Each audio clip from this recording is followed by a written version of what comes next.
Hi guys, and welcome back to Pass and Move. For today's episode, we do have, as promised, the first game of the season against Pamplona. So it is our first La Liga game, huge game for us of course, and hopefully we can get it off to a winning start, especially because we're playing with such an unusual, or for me at least, an unusual tactic. I've never tried these type of instructions. I don't think I've ever managed to pull off the higher tempo, shorter passing instructions, but we seem to be quite decent in pre-season. Even when we lost, we were actually performing well in the game itself. So hopefully we can continue that here, and we'll get more of a clear idea about how we can do against competitive sides. It's not too good to see that my team is very unfamiliar with the tactics still, but hopefully they can adjust later on. So we want to try and start with the strongest side, and I think we want to play Gara as a ball-winning midfielder. So we'll take off Mangala back on the bench. Actually want to have a quick look. Because we don't have any other schedules to show you, we can actually show you a little bit more other games rather, like previous games, because we already talked about friendlies and the transfer special in the first episode. So if you did miss that, the intro, you should definitely go and check that out. But yeah, I just want to make sure that everyone's actually trained for the positions that they're playing in. So we've got goalkeepers, which we want them to play as a goalkeeper. These two, we want them training as fullbacks. Apparently they're doing that. Left backs and full backs as well. We want Garay as a ball playing defender. No one else is comfortable enough, so we'll have to train others in other positions. I think Ayman, he's decent as a central defender. The only difference is between defensive centre back and central defender is the mentals, and his decision making isn't too good, even though his aggression and stuff is. So we'll just keep him as a defensive centre back, and the same will go with Santos. I think Mangala's the only one able to do that role. As a central defender, so let's train him that as well. And then this is where it comes a little bit tricky. So we've got 3 deep line playmakers, 1 box-to-box midfielder. So Enzo Perez and someone else has to be the roaming playmaker. So let's have a look at whether Suarez is more suited for that. Physical's not too great. Or Medran instead. His physical's a little bit better. I think he could do a little bit. Yeah, let's train Medran as well. So we'll do that. Enzo Perez and Medran are the players who are going to be fighting for the defensive midfielder roaming playmaker spot. We'll have Parejo and Suarez as the deep line playmakers in the roles that they should be quite comfortable in, to be honest. And that leaves us with wingers. So we've got Cancelo and I think it was Bakali who are our right wingers. Is it? Yes. And then it should be Nani and Rodrigo, but we mentioned in the last episode Nani's out up until January, I think, at least. So disappointing, but just we have to deal with it really. We also got Guilherme as the attacking midfielder. I think I can talk a little bit more on why I selected this tactic. So let me just quickly set Zaza and Munir on the deep line forward training. Let's just double check that no one has any additional training going on. Additional focus now.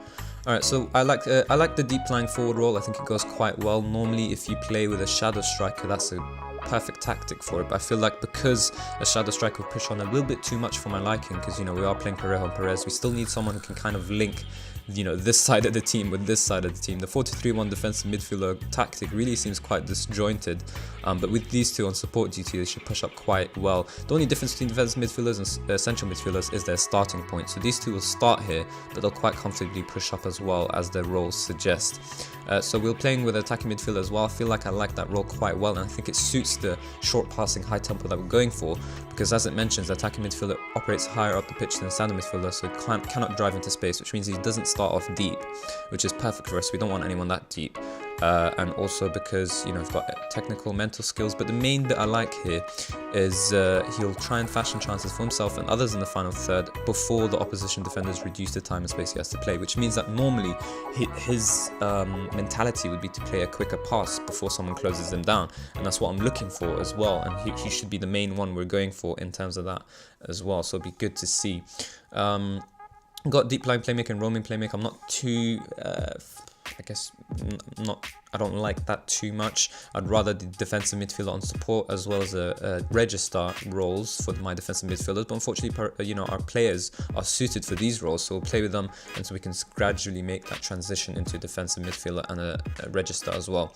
I normally like a ball-playing defender. My defenders, I think that does quite well. We also should have essential defenders, so eventually we'll invest in players who have good mentalities or good mental attributes as centre-backs.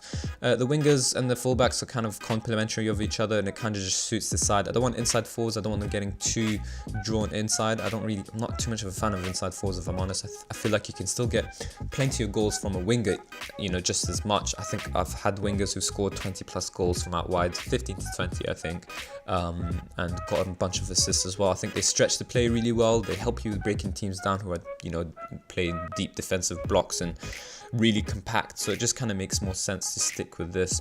Okay, now I understand why I played Mangala instead of Garay, so I'll change that around back again. We'll just have to temporarily change the tactics. I have to remember this later on when we do actually start the game. And yeah, I think that kind of just explains my tactic. Diego Alves, we're playing as a goalkeeper. We don't need him to be a sweeper. We're not pushing up or anything. We're closing more down more as a team, because I feel like higher tempo, shorter passing would mean that you won't have as much possession as you like. It's not necessarily a slow tempo and short passing where you can hold on to possession for ages, retain possession. We're not doing those instructions. So it kind of makes sense to close down more, so that way we can actually win the ball back when we do lose it. But yeah, I think that's all. This is the team we'll be going with. Mangala hasn't really, some of these players haven't actually had too much game time on preseason. I've focused on training our first team, but unfortunately for us, Garay picked up a bit of a knock, so you can't feature for today's game. I think we can just kick off and get on with today's game and show you the first game of our season. Hopefully the 3 points will come away with them. We are playing against a team who are the new boys in the La Liga. I think this is the first time in the competition. I'm really not sure. We can actually maybe have a look after the players are done warming up. Alright. Nope, I can't click here. Where can I click? Alright, there you go. No, they've been there before, but they got relegated, and then they held in the Spanish second division for a while, but they bounced back right after, so that's good to see. Maybe they didn't have too much damage to the team, so they might be okay. But anyways, we are favourites of today's game, but the match analysis, Ivan Martinez, thinks that it's a bit too close, but he's plumping for a victory in our side. We also have a team playing a very familiar formation to ours, but of course they are playing the formation that I mentioned in the last episode, where they can get exposed on the counter-attack with central midfielders, which is why we've gone for the defensive midfielders instead. So let's see how we perform in today's game, and hopefully the players will prove that they are favourites, and that's exactly what we'll relay to the team. And maybe they can still have a good game for us here. So we want to quickly change some of these settings. We want the highlights during the game to be a bit slow, between highlights to be quick. We'll show key highlights, we'll stay on TV. We want to show goal replays, but we want to do behind goal low to get a beautiful view of that. The goals being scored, the replays. Okay, and I think that's us set. Let's skip this and kick off. And we do kick off ourselves. Guilherme, our new signing, playing. So it'll be interesting to see how he interprets that attacking midfielder role. He's very comfortable playing as an attacking midfielder, as a striker rather, as well. So if need be, we can call him to do a job on that position should Zaza and Munir get injured. It'll be interesting as well, Zaza, if he can resurrect his career after his failings, I guess you could say, in for his country. After that, he hasn't really been the same. But yeah, let's see if our team can open a nice little highlight here for us. So Perez on the ball. What's he going to do? The roaming playmaker brings the ball out. He's probably going to shoot from the long range. Yeah, he does. But Parejo's on the ball. Deep line playmaker. Finds no one. And now it's Pamplona who are on the counter. But they can't expose us with Montoya winning the ball. Cancelo, though, loses it. And suddenly, are we in danger? Yes, we are. Perez can't win it. Leon, he's injured, but is he going to take a good shot here? He goes into the box quite easily and scores a beauty in the opposite post, far post, I guess. He was close to the near post. I thought that's the one he would go for. He scores on his debut. An injured striker scoring against our defenders who have plenty back, but he just goes by. Hey man, scores a really good goal, really. There you go. It looks like it's not the perfect start we were looking for, but maybe we'll get our revenge here. Unai Garcia finds Torres. And are we going to regret this tactic already? So as you can see, the defensive midfielders are already in position quite deep. And Guillermo, for some reason, has decided to drop. It's not good to see. And Montoya has given away a penalty. Quite stupid. That ball was going nowhere, and neither was the player. And there you go. It looks like our Valencia save is going to kick off to a perfect start. And their injured striker has another opportunity to put his team 2 goals ahead. Can Diego Alves save this? Yes, he can.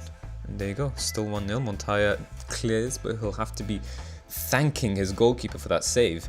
And Atletico Pamplona have had 5 shots, 5 on target to our 0. I think it's time to push up into attacking and see whether we can actually do anything of note here, because we haven't so far. And maybe our tactics aren't good enough. Pereira, prove us wrong. Cancelo? Nope. Perez? Rodrigo?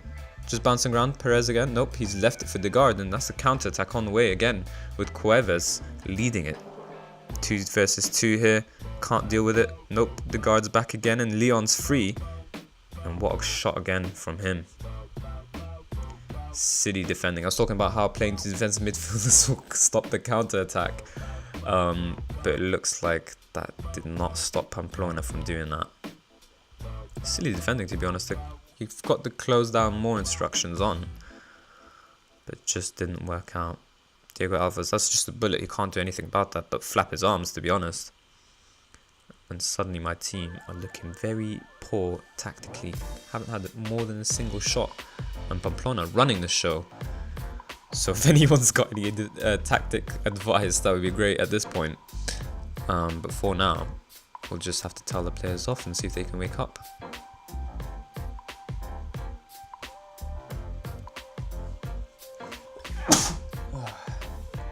Sorry about that. Okay, second half. Can we get more than a single shot? Cancelo, Goreme, what's he going to do? He finds his deep lying forward in Zaza. Playing a little bit of a 1-2. Cancelo's through. Can he put a good ball into the box? Yes, he can. Zaza. Ah, what a save from Sirigu. And it should have been our first goal of the game. And it should also be considered a clear-cut chance, but it's not. Anyways, highlight goes on. Set piece. Are we going to score from this? Parejo. And no, Sirigu deals with that ball quite well. It looks like that was probably, well, not probably, that was definitely our best chance of the game. And Pamplona are dealing with our threat very well, just absolutely dominant. And this is why you can't believe anything that happens in pre-season friendlies. But yeah, we'll have to look to make some substitutions. That's exactly what we'll do. We'll take off Zaza for Munir. And let's consider making some wide changes. Bakali, I think we said, was a winger, so take off Cancelo. And maybe, I think we'll save that for now. We'll consider bringing on Medran instead of Guillermo, but let's see if those 2 changes can make a difference first. Alright, 2-0 is the result. Can we somehow turn it around in the last 30 minutes of the game? But Pamplona have done well to hold on, and they've got another chance to do more damage to us. And there you go, Montoya with a second penalty, and maybe can our goalkeeper save us once more? Can Diego Alves save us a second time? Or Leon will get his hat-trick. Wow, that is just one hell of a save. I mean, that's bottom corner. Do you know how hard it is to get down that quickly? That's just incredible. So Medran's actually supposed to be a defensive midfielder rather, but we kind of have to rely on his attacking midfield abilities up until we can actually bring in another player to replace, or not to replace, but to rotate with Guilherme. But yeah, it's good to see that our shot count's gone up, but it's not good to see that this is still staying the same. So they've gone into a very defensive mentality. I think we can try and go into overload. And hopefully they won't cause more damage to our goal difference. But let's try this. Let's see what happens. We need at least 1 goal to make it not look so bad. Alright, well there you go. I think it looks like it's going to end as 2-0 to our opponents. Fair play to them, they are at home, they started their season really well, but our first loss straight away is not good to see. I think the tactic's okay. I think it's the players who weren't awake for today's game, other than Alves really. But we do have to give the tactic a bit more of an opportunity until the players gel with each other, as well as understand the tactic more. They've struggled through pre-season to understand it, so maybe it'll take a little bit of a while. It is a bit unusual, of course, and the team aren't used to it, so maybe later on they'll adjust and we can do better. But for now, not the greatest of starts to the save or to my Valencia career. So let's see. Normally I mentioned about when we'll be back, and as I mentioned earlier, we aren't doing that 5-game rule, so it'll be interesting to see.